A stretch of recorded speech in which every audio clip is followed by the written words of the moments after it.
Hi guys, this is Focus Karate MMA Center. I'm Josh Lebsock. I'm an MMA coach and Jiu-Jitsu instructor here at Focus. This is my training partner Jason.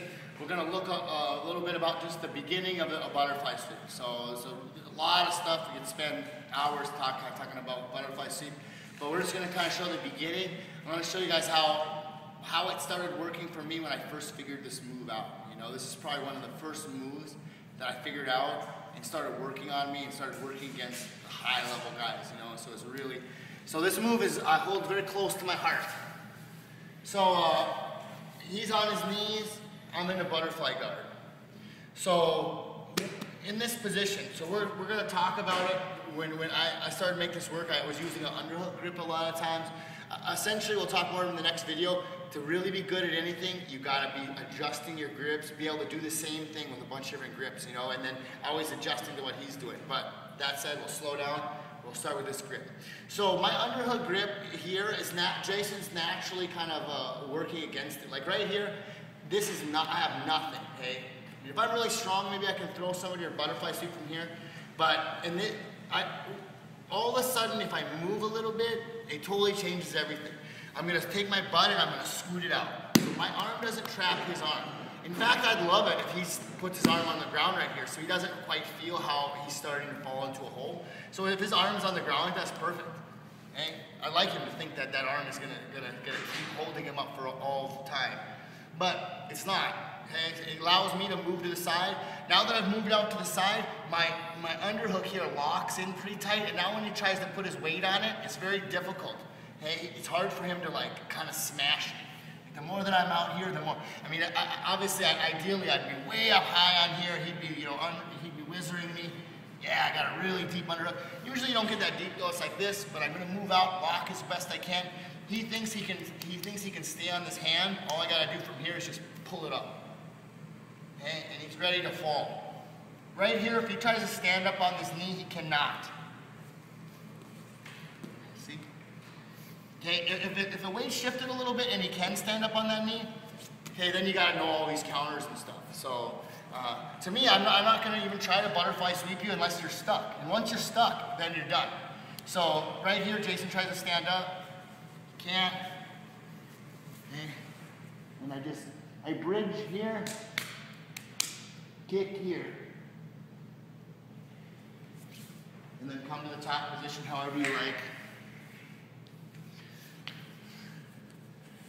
Again, going for the underhook. So I got my underhook in. My underhook goes in like this. It's a weak underhook, okay?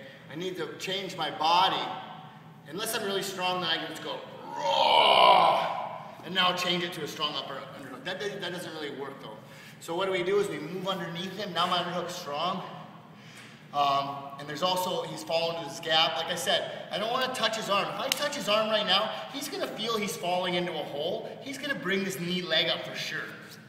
Okay? And then I got to start thinking of sweeping the other way, which is fine. So a lot of times when I set this up, I try to hang on the guy this way a little bit. I almost like I'm trying to get him to put that leg up, because then what he'll do, whenever I try to do something, he's like, I don't want you to do what I want to do. So he's going to hold that leg down, and then I'm going to trap him on it. And I trap him by moving out. Hey, if he wants to put his hand out to pose, great. And he can think that that hand's going to help him out. Okay, it's perfect, because when his weight's all on that hand, all I have to do is remove that hand. So just pop it out real quick. Now he's stuck on his knee. He tries to stand up, he cannot. Okay, yeah, keep trying to stand up, try to stand up. Boom, bridge, kick. Usually you don't need that big of a kicking motion. People over-focus on this foot and how important it is to kick. People think that I'm good at butterfly sweep because I have long legs. I do it a little different than Marcelo Garcia, but Marcelo Garcia is probably, I think, about the best butterfly sweep in the world. He has very short legs. You don't need long legs for this. It's like a misconception. My legs are kind of too long. What I really need to do is, what my leg really does, it's a guide that keeps him from being able to jump or move to the side control. So I'm here, I'm gonna move out, create the hole here,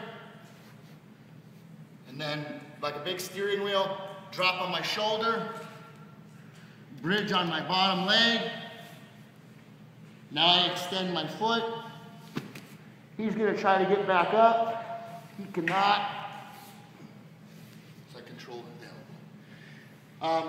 All right, guys, so that's just a little bit on the butterfly sweep. Like I said, in the next video, we're gonna show a lot more about how to use the different grips and how to play kind of like the real, you know, the game where it gets fun, where you're playing, you know, 3 different sweeps at once and stuff like that. And you do that by being able to switch your grips quickly, kind of knowing where those grips are and stuff. But this gives you kind of the core concept of, you know, how to position your body. You know, I position my body here, puts his weight on this leg, traps it, and then from there, my inner foot acts like a guide to keep him from popping off to my side control, and then he just tips. Okay, guys, so it's a really good technique. Hope you guys like that video. Remember, we offer 30 days for free here for the MMA and Jiu-Jitsu programs. Come in, check us out. Hope to see you guys on the mat soon. Thanks.